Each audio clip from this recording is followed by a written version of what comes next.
parmi vous ce matin. Donc, je pense que pour ceux qui ne me connaissent pas, donc Jean-Paul Curté, je suis depuis une centaine d'années de la nutrithérapie. J'ai développé des techniques et enseigné les outils aux médecins en France et dans une vingtaine de pays. Et j'ai fait un certain nombre d'ouvrages, dont le dernier sur Okinawa, l'endroit où on vit le plus longtemps au monde en bonne santé, à l'extrême sud du Japon, et avec Rosa Zaffarello ici présent, le guide familial des aliments soigneurs, qui était un best-seller, et sont les deux passés dans le livre de poche. Voilà. Donc aujourd'hui, je voudrais vous parler surtout de la grenade. Vous savez tous, je pense, tout le monde est au courant que la grenade est un des fruits les plus antioxydants, le plus populaire sur le plan des boissons santé dans le monde. Ça a surtout touché le monde anglo-saxon, mais ça commence à arriver fortement en France. Vous avez vu une multiplication sur le marché de jus de grenade, de produits à base de grenade, de cosmétiques à base de grenade. Alors je voudrais voir avec vous sur quoi est basée cette popularité, c'est justifié, qu'est-ce qu'on peut en tirer personnellement en tant que thérapeute comme outil. Alors, donc on a aussi la chance d'avoir parmi nous aujourd'hui Ludwig Jacob, qui est à l'origine de la forme fermentée de la grenade qu'on appelle l'élixir et que on décrira un peu précisément. Donc, on va classer le jus de grenade en... Bonjour. Les ateliers de 11h vont débuter dans quelques instants. Nous vous souhaitons une très bonne journée. Donc, en nutrithérapie, qui est donc la discipline qui utilise la nutrition, les compléments alimentaires, on distingue, si vous voulez, aussi une nouvelle catégorie, qu'on va appeler les aliments plus, qu'on va pouvoir situer entre l'aliment lui-même et le complément alimentaire. L'intérêt de l'aliment plus, c'est que, d'abord, c'est une forme d'aliment, c'est plus sympathique que de prendre des gélules ou des capsules, des comprimés, et que donc on peut l'inclure dans l'alimentation, et par définition, c'est un aliment qui a énormément de principes actifs, et donc qui permet d'avoir un effet médicament, pharmacologique, qu'on appelle court terme. Dans cette catégorie, on a l'ail, qui est connu depuis les anciens comme fluidifiant sanguin. On a le curcuma. Vous savez que le curcuma contient de la curcumine, qui s'oppose à tous les stades d'initiation, propagation du cancer, qui est utilisé en co-chimiothérapie des cancers, par exemple dans les hôpitaux japonais. On a des huiles très riches en oméga 3. Les oméga 3 étant anti-inflammatoires, anti-infectieux. C'est intéressant en ce moment, on parlera de la grippe. Parce que les virus, ils utilisent les graisses que vous mangez. Si vous mangez du beurre ou du fromage, ils vont devenir inoxydables parce que ce sont des graisses saturées. Si vous prenez des oméga 3, ils vont devenir sensibles à l'attaque des globules blancs. Donc aussi, l'alimentation retentit, pas seulement sur l'eau, mais sur des agresseurs. Par ailleurs, le jus de myrtille, qui a été montré par le professeur James Joseph, capable de rajeunir le cerveau. C'est une notion intéressante, puisque on connaissait la myrtille surtout pour l'œil. Il s'avère que, comme tous ces produits très très riches en polyphénol dans lesquels la grenade se place, eh bien, la myrtille est aussi très intéressante. En fait, il y a des milliers de polyphénols, et chacun a des propriétés un petit peu différentes. On va voir celles qui sont spécifiques de la grenade, comme la punicalagine. Alors, il y a toute une historique de la grenade. La grenade est très ancienne dans les traditions, et selon la mythologie, en fait, la fameuse pomme d'Ève, c'est plutôt une grenade. Tout le bassin méditerranéen, la Perse, connaissait la grenade, qui est un symbole de fertilité et de richesse. Aujourd'hui, ce qui nous intéresse, évidemment, c'est au-delà des traditions, c'est qu'est-ce que les techniques modernes scientifiques peuvent identifier comme valable. Puisqu'on a pu en effet valider que l'ail contenait bien des principes actifs fluidifiants sanguins. Ça, c'était intéressant parce que les traditions millénaires ne sont pas forcément justes.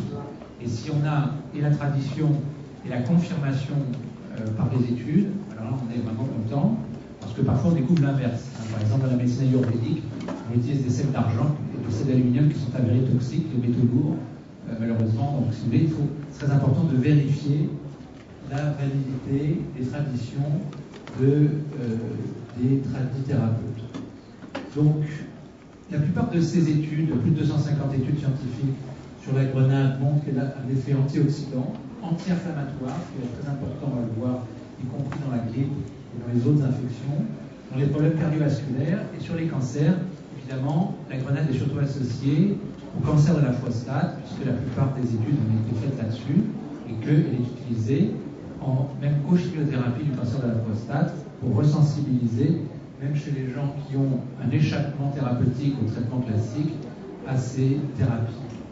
Alors, donc le jus de grenade est exceptionnellement riche en polyphénols, dont certains, c'est ça évidemment qui est intéressant, qui sont rarement trouvés, parce qu'il y a des polyphénols un peu partout.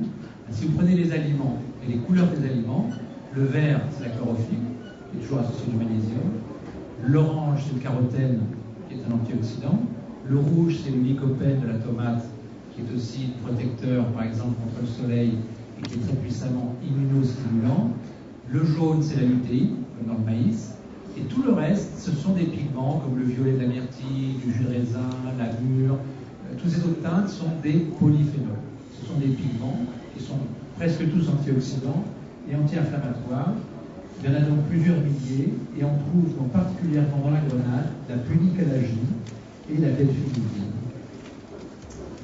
Alors déjà, le jus de grenade comparé par des chercheurs sur son pouvoir antioxydant par rapport au thé et au vin, eh bien, se place très bien, puisqu'il apparaît comme plus antioxydant. Et ce que M. Jacob, ici présent, a mis en avant, qui est en fait aussi lié à une tradition, puisque on a appris que dans l'histoire, les Hébreux à Babylone avaient une technique de fermentation de la grenade. Or, vous savez que quand on compare par exemple le jus de raisin et le vin est beaucoup plus puissamment antioxydant que le jus de raisin. Et là, on explique ça justement par la fermentation. Lorsque, au processus de fermentation, il y a beaucoup plus de polyphénols qui passent dans le vin et ils sont fragmentés par la fermentation, en quelque sorte prédigérés. Donc, des polyphénols très longue chaîne, on appelle ça les tanins. Les tanins, c'est quand le vin vieillit, qui se dépose au fond de la bouteille. Et quand vous prenez les tanins, ces longues chaînes protègent le tube digestif parce que, par exemple, ils bloquent le fer. Bon, ils font un certain nombre de choses. Le fer est un pro-oxydant, hein, c'est l'inverse. Donc ça protège, mais ils ne sont pas absorbés. Ils descendent dans les toilettes. Donc, c'est pareil dans le thé vert. Le thé vert bloque le fer par les tanins, parce qu'ils ne sont pas absorbés. Par contre, évidemment, pour protéger le corps à l'intérieur, ça va marcher puisque les tanins ne passent pas dans le sang. Donc, quand on trouve un processus qui va permettre de découper les polyphénols en petites molécules, plus elles sont petites, plus elles vont passer dans le sang, plus elles vont pouvoir aller dans les tissus faire leur travail. C'est ça, si vous voulez, un des impacts très importants de cette fermentation qui a été donc mise en avant par Louis Jacob dans le jus de grenade, c'est que si on le fermente, eh bien, on a un découpage, une prédigestion d'abord de ces molécules longue chaîne qui vont pouvoir passer dans le sang et ça va donner un pouvoir beaucoup plus antioxydant, comme on va le voir. Par ailleurs, il y a un autre processus qu'on appelle de bioactivation où les ferments vivants sont capables d'activer des molécules qui sont plus efficaces. Donc on a, grâce à cette fermentation, par rapport à un jus de référence qui est utilisé par les scientifiques dans les études qui s'appelle Wonderful, c'est un jus américain, qui est le meilleur du marché, parce que quand on fait des comparaisons, si vous voulez, sur les jus, peut-être depuis la grenadine et du sirop, un peu de colorant, rien du tout, les jus comme la grenade séchère, plus ou moins de grenade dedans, donc plus ou moins de polyphénol. Après, vous avez des jus de grenade bio, grande qualité, concentrés, où il y a plus de polyphénol. Par rapport à ces meilleurs jus, si vous voulez, l'élixir, ça a l'air 25 fois plus puissant. Bon, on verra qu'il est très concentré. En même temps que la fermentation apporte un plus majeur. Alors, quand on regarde des études aussi chez les personnes, hein, parce que la plupart des tests antioxydants sont d'abord faits in vitro. On regarde dans les tubes à essai, sur les cellules. Bon, c'est très intéressant. Mais ce qui nous intéresse, c'est chez la personne humaine. D'accord ? Eh bien, vous voyez ici une étude que pendant une semaine de 50 ml de jus de grenade concentré, on a une augmentation donc, de 9% du pouvoir antioxydant du plasma d'une personne, et après un an, de 130%. Donc c'est quelque chose qui marche bien chez l'être humain dans des études cliniques. Alors qu'est-ce qui marche ? Eh bien, outre l'effet antioxydant, qui bien sûr est intéressant dans le ralentissement du vieillissement, dans la protection contre la pollution, dans la prévention des maladies liées à l'âge, qu'on appelle dégénératives, c'est-à-dire toutes les maladies qui augmentent avec l'âge, les maladies cardiovasculaires, les cancers, la maladie d'Alzheimer, de Parkinson, l'arthrose, l'ostéoporose, la cataracte, la baisse de l'audition, la presbyacousie. Vous prenez toutes les maladies dont la fréquence augmente avec l'âge, ce sont des maladies d'usure moléculaire liées au stress oxydatif, et évidemment, tout ce qui est antioxydant va aider. Donc, la grenade là-dedans, comme beaucoup de fruits rouges, la fraise, la framboise, ou des baies noires, comme la mûre, sont particulièrement intéressants. Mais par ailleurs, un deuxième effet qui est plus particulier au polyphénol, c'est l'effet anti-inflammatoire. Et bien sûr, l'anti-inflammatoire de référence en médecine, c'est les corticoïdes, c'est le plus puissant. Dans une grosse maladie, même grave, polyarthrite rhumatoïde, une maladie inflammatoire grave, on prend des corticoïdes. Donc, un choc anaphylactique, une grosse réaction, eh bien, on s'aperçoit qu'il y a des substances naturelles qui ont un effet proche des corticoïdes. Alors, évidemment, pas aussi puissant, mais évidemment, avec l'avantage aussi qu'ils n'ont pas les effets secondaires négatifs des corticoïdes. Donc, on a un effet corticoïde parce que comment est-ce que les corticoïdes agissent? Ils agissent en empêchant les acides gras des membranes de nos cellules de se transformer en puissants agents pro-inflammatoires qu'on appelle les prostaglandines et les leucotriènes. Ce sont les médiateurs de l'inflammation et des réactions allergiques graves.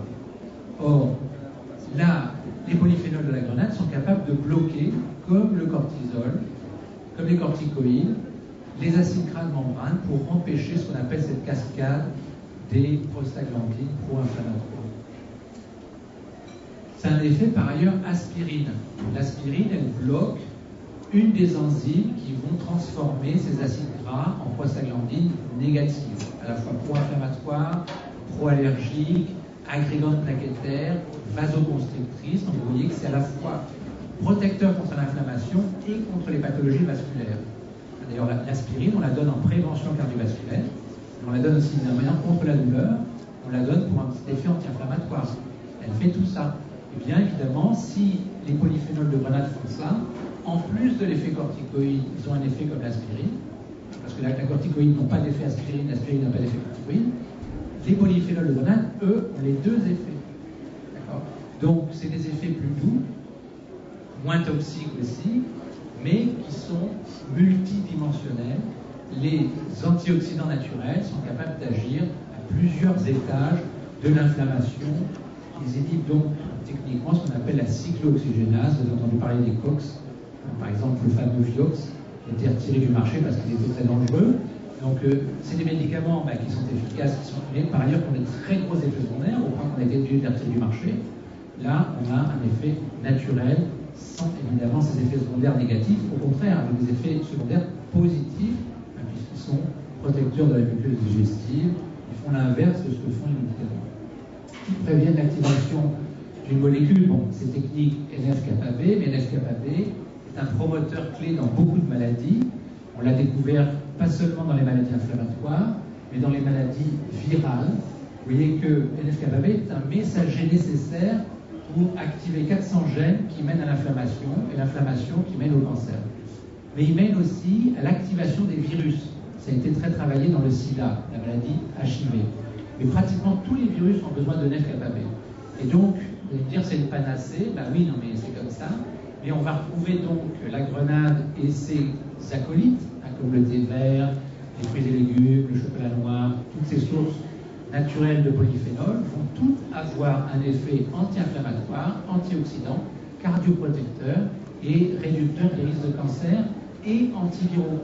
Alors ça fait beaucoup, mais ça s'explique par le fait que c'est les mêmes médiateurs, si vous voulez, qui sont impliqués dans toutes ces pathologies. Alors pourquoi lutter contre l'inflammation? C'est une des plus grandes découvertes de ces dernières années. L'inflammation est derrière beaucoup de pathologies, y compris des choses très simples comme le surpoids, très banal. Dans le surpoids, le corps considère que l'accumulation de graisse est comme